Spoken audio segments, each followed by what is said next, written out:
Yes, she's cute, but we're not simping here. Yo, what's going on, guys? It's your boy Uchi, and of course, we are back again.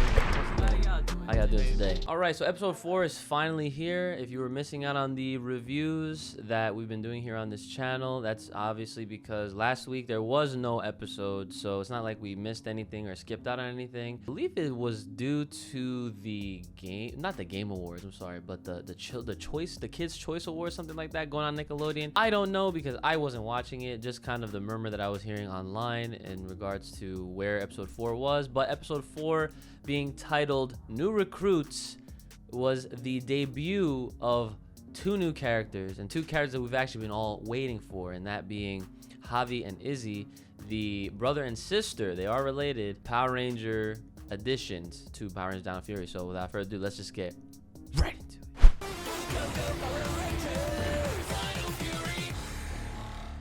So the difference from this review going forward in response to how I did them last week, I will try to keep these as concise and condensed as possible, so that way I'm not talking you guys ear off reviewing the whole episode for the same amount of time that the actual episode itself runs for. So I'm gonna do my best to kind of just run through all of the details that I have here and talk to you guys about all of my thoughts and how I thought the review did overall. So let's get right into it. So like I said, this is episode 4 entitled New Recruits.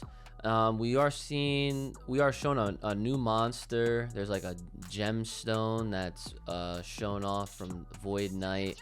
Of course, this stone has some sort of power that we don't really know, but of course, being villains, they're obviously going to try to obtain that kind of power to have an upper hand on the Power Rangers. Early after this, we do see Zato trying to interview for a reporter job, so they're trying to, I guess, be more they're trying to introduce more human type of things to Zato so that he can kind of fit in a little bit more, I guess, right?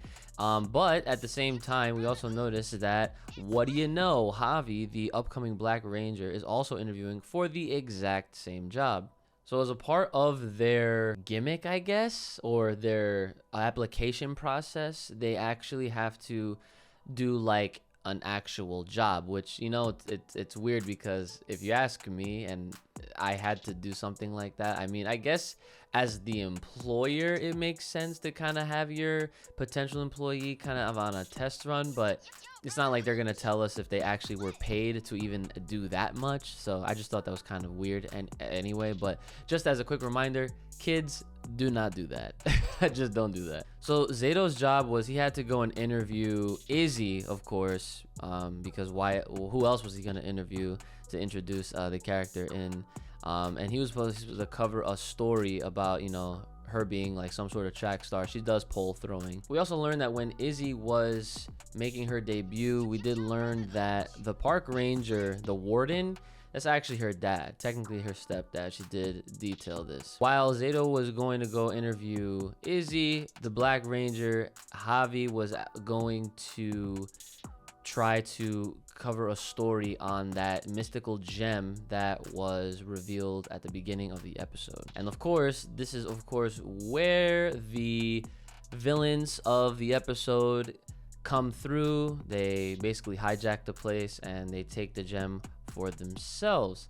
Now the funny part is Javi shows a little bit of heroism and he traces after the villains and he takes the warden's truck. Now the funny part about this is we don't realize, they don't at least reveal this until later in the episode, but it kind of made sense for him to just so easily hijack, and not even hijack, but just steal an officer's car. And it's because that's his dad. So I don't think he would have gotten into any real trouble if he was like turned in or anything like that. So that kind of goes without saying. So this is the part where we officially learn that Javi is Izzy's brother, son of the warden. Izzy says that she'll bring the Rangers to his secret spot because that's where she believes he is hiding out with this gem to, you know, escape from the villains. Izzy also reveals that she is a fan of the Power Rangers. So I'll definitely chime in and say this right now in the middle of the review, that Izzy showed probably the most character out of all of the cast that we saw and during this episode, being that she was a brand new addition to the team. She's a brand new character on the scene. She really showed some very good acting skills. I definitely will add as well. So definitely want to give a nice shout out to her. She did a really good job portraying her character really well. She's a fan of the Power Rangers, so everything what I do like about this episode is that everything kind of tied together nicely, and everything made sense. And we'll get to more of the parts right now. So before the Rangers get to that secret spot, unfortunately the monsters actually got to Javi before they could. And so Javi opens up the gemstone and uncovers the hidden dino gems by, how do you ask? Man's literally just throws it directly on the ground. Not sure why he thought to himself that that was a good idea, but I think the idea was that he was trying to prevent the villains from having it. So I guess he figured if the best way to prevent them from getting it is to destroy this, you know, then maybe that's what it was. So he destroyed it, but nonetheless, out of this gemstone was something that I actually didn't really foresee happening, because I was curious as to how exactly are they supposed to get their powers. And boy, it just went right over my head, because it didn't even occur to me that that's where the green and black dino gems would be, or that's what they call them, right? In this one, dino gem. I always mix it up with dino charge and whatnot. Nonetheless, this is how they obtain their new powers. As soon as they touched the keys, they just absorbed its energy, and the morphing grid just bestowed upon them their suits. And this is of course also where Izzy removes her skirt and says that the skirts aren't really her style. So again, just adding more personality on the camera for us to really get into her. Funny enough, like I did mention, she was like a track star. She was like a pole thrower, a pole vaulter. I'm not sure what the correct term for that is, but she actually gave up her sword to her brother so that he could dual wield, and she just picked up her regular old throwing pole and used that as like kind of like a bow staff. So I'm wondering if she's gonna actually continue to do this, or if she's gonna just conform to everyone and,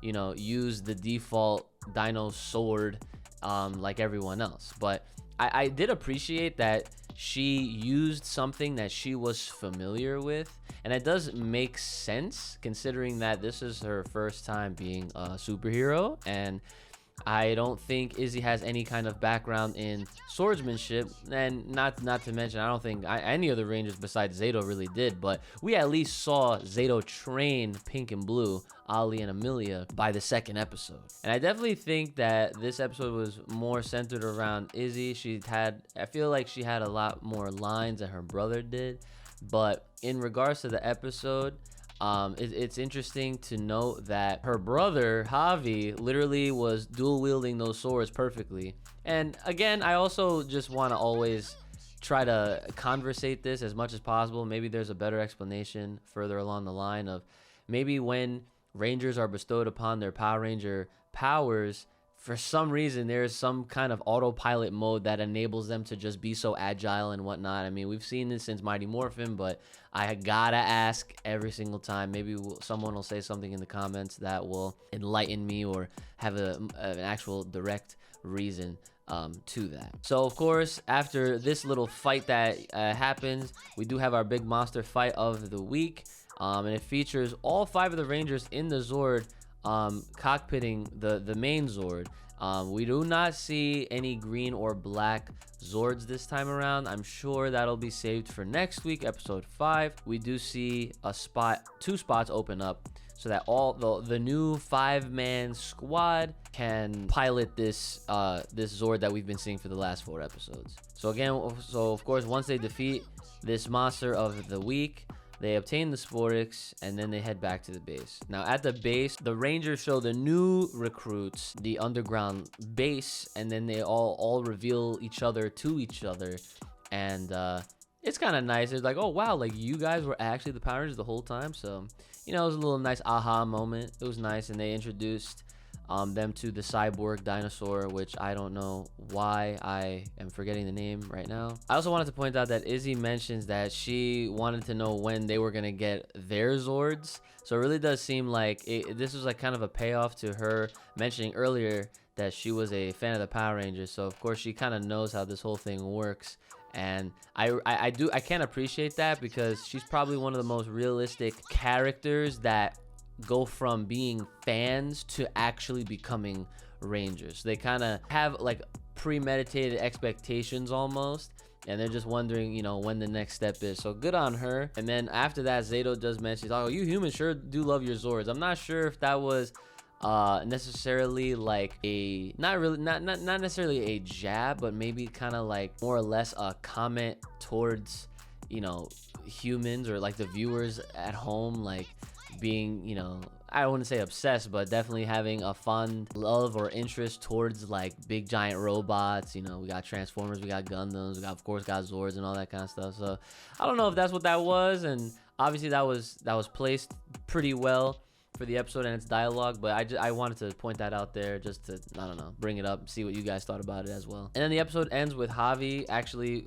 being the one getting the job for the reporter at Buzz Blast, and it is a happy ending. Pretty straightforward episode, nothing too crazy that happened. Had a nice start, middle, and end, and there was no like setup into any of the future episodes at all. I don't think we're gonna be seeing anything like that. Maybe more towards, well, we'll see as the show progresses. I'm sure that we'll see more setup kind of episodes towards more of the plot around the story of Dino Fury. So overall, I did think the episode was pretty good. It was enjoyable. I gotta admit, I'm very happy with how the show has been, and I'm very happy to be wrong from the get-go, because I will keep saying this until the very last episode of Dino Fury, so long as they are sticking true to this format, this formula, and everything that they've been doing. I just hope that they stick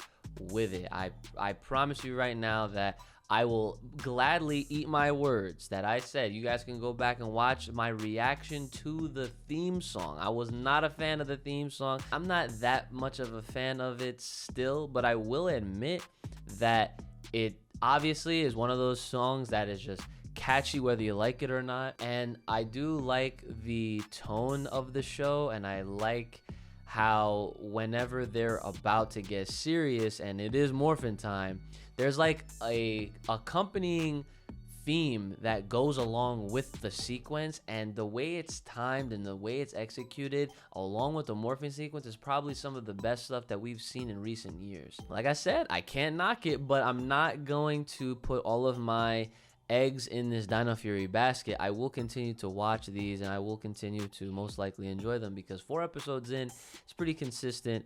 But again, I don't want to write it off as, okay, it's a great series, it's a great show, everything about it is great. I mean, there are certain things that I don't really like all that much. If you notice, I didn't really talk too much about any of the Buzz Blast scenes with the robot or the boss, any of those scenes where it's kind of like that filler comic relief. It's not really funny to me. It's more stupid to me, at least, than it is anything else. I mean, and they already have enough of that comedic portion to the episodes through the characters of being the Rangers. I mean, Ollie was trying to teach Zato some weird, like, oh, Coolio, like, nah, that was dumb, but it was like, I guess, the right amount of dumb for a Power Rangers show for Nickelodeon, I guess. I would rather it just stay like that. And I mean, personally, this might sound a little biased, but I don't think they've ever really done comedy characters as good as Bulk and Skull. I just think that Bulk and Skull just set the bar pretty high, and me personally, I have not seen another comedy duo that has outdone them. And like I said, the bar was set pretty high back in the day. So that's pretty much all I have to say. I'm happy with the episode. I'm happy with how it's been going so far. I am liking Javi and Izzy. They are really cool characters so far. Everyone loves Izzy online. Go on Twitter. People have been going nuts over this freaking girl.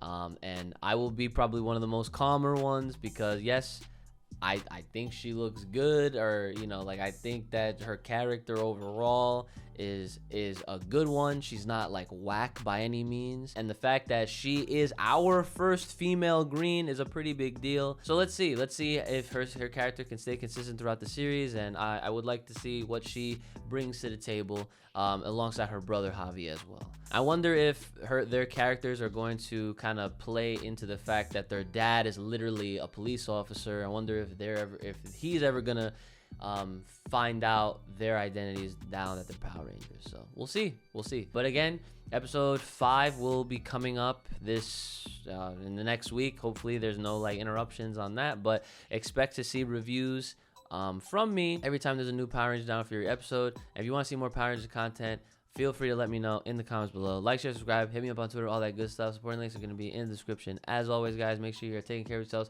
May the power protect, keep it locked little right here on this channel. Stay safe, stay clean, and stay inside. I'll see y'all next time.